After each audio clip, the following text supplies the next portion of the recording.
দেশে গণতান্ত্রিক ব্যবস্থাকে প্রাতিষ্ঠানিক রূপ দেওয়ার যে সুযোগ তৈরি হয়েছে তা দ্রুত সম্পন্ন করার আহ্বান জানিয়েছেন বিএনপি চেয়ারপারসন বেগম খালেদা জিয়া। বলেছেন, নতুন বাংলাদেশ নির্মাণের স্বপ্নকে বাস্তবায়নে ঐক্য বজায় রাখতে হবে।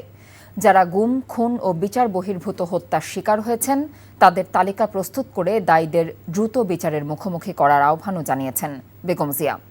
জুলাই গণঅভ্যুত্থান স্মরণে বিএনপি আয়োজিত আলোচনা সভায় তিনি এসব কথা বলেন।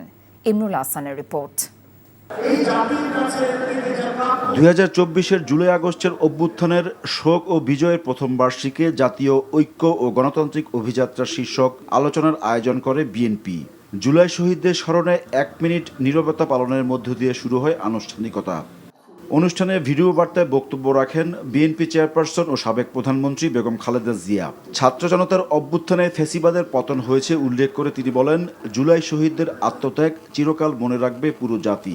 রক্তস্নাত জুলাই আগস্ট 1 বছর পর আমাদের মাঝে ফিরে এসেছে। দীর্ঘ 16 বছর ফ্যাসিস্টদের নির্মম অত্যাচার, নির্যাতন, গ্রেফতার, হত্যা, খুনের মাধ্যমে গণতন্ত্রকে ধ্বংস করে এবং এক দলীয় শাসন ব্যবস্থা চিরস্থায়ী করতে চেয়েছিল আওয়ামী শাসক গোষ্ঠী। ছাত্র জনতার সম্মিলিত অভ্যুত্থানের মধ্যে দিয়ে ফ্যাসিবাদদের পতন ঘটেছে।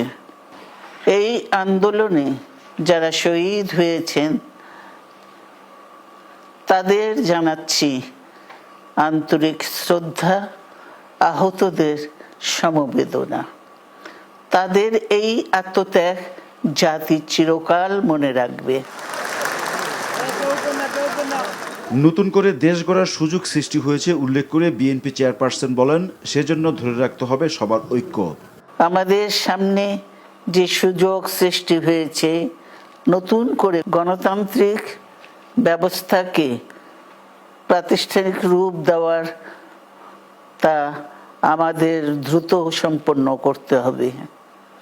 কর্মসংস্থান সৃষ্টি করতে হবে, জনগণের নিরাপত্তা নিশ্চিত করতে হবে। বীরের এই রক্তস্রোত, মায়ের অশ্রুধারা যেন বৃথা না যায় তা নিশ্চিত করতে হবে। ঐক্য বজায় রাখতে হবে। আসুন আমরা সবাই মিলে শহীদ জিয়ার স্বপ্নকে বাস্তবায়িত করি কোটি মানুষের নতুন বাংলাদেশের নির্মাণের স্বপ্নকে।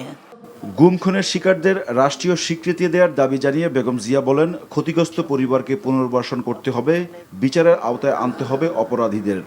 গুম, খুন, বিচার বহির্ভূত হত্যার শিকার যারা হয়েছেন তাদের তালিকা প্রস্তুত করতে হবে।